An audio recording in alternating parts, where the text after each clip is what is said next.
উম্মতে নাই আমার নবীকে ক্যান্সেল করবে এমন কেউ নাই, বরং তাদের কাছে আমার মুস্তাফা যায় নাই। জানি না আপনারা বুঝতে পারছেন কিনা আমার কথা। আমার নবীকে না বলার ক্ষমতা যে নবীর দরবারে গোলামি করতে আসে জিবরাইলের মতো ফেরেশতা, এমন মায়ের ফুৎকে আছে যে মুস্তাফাকে রিজেক্ট করবে?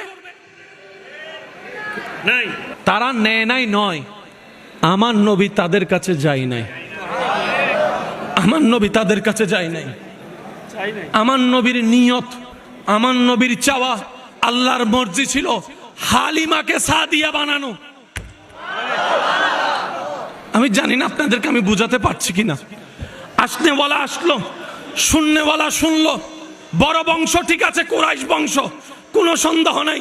কিন্তু যখন শুনে বাবা নাই, অনেক মেয়ের আজকাল বিয়ে হয় না বাপ না থাকার কারণে, বাপ না থাকার কারণে বিয়ে হয় না। আপনার সমাজ আপনি দেখলে বুঝতে পারবেন। নিব না কেন? ওই বাচ্চার বাপ নাই, ইনকাম আমাদের ভালো হবে না। যার বাবও আছে, টাকাও আছে, তাকে যদি নিয়ে বেতনও পাবো, পুরস্কারও পাবো। তারা তো জানে না কি হারাই যাচ্ছে, তারা তো বুঝতে পারে না কি হারাই ফেলতেছে। সবাই ঘুরে ঘুরে চলে যাচ্ছে, হালিমা বাকি ছিল। হালিমা গেলেন, হালিমা বলে যে কাউকে সবাই যেটা বলে পাই নাই, ও ছাড়া তার উপায় নাই, নিলাম।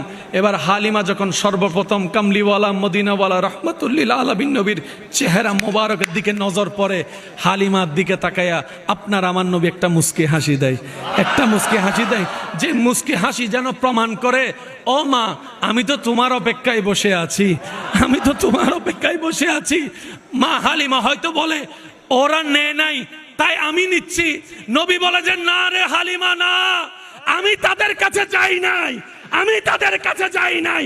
যে মুস্তাফা আঙ্গুল তুললে চাঁদ খেলতে শুরু করে, সেই মুস্তাফাকে রিজেক্ট করার ক্ষমতা পৃথিবীতে কারো নাই।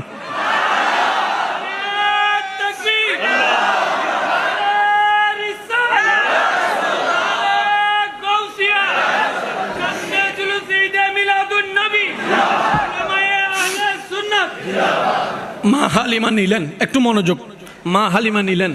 এবার চেহারা দেখে মা হালিমার লেনদেনের কথা আর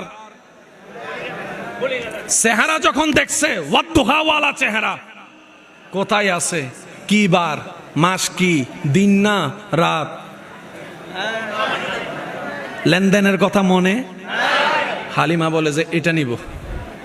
একজনে বলে লস হবে, কয় আমি যে লাভ দেখতেছি তুই সেই লাভ এখনো দেখোস নাই, আমি যে লাভ দেখতেছি তুই সেই লাভ এখনো দেখোস নাই। সাথে সাথে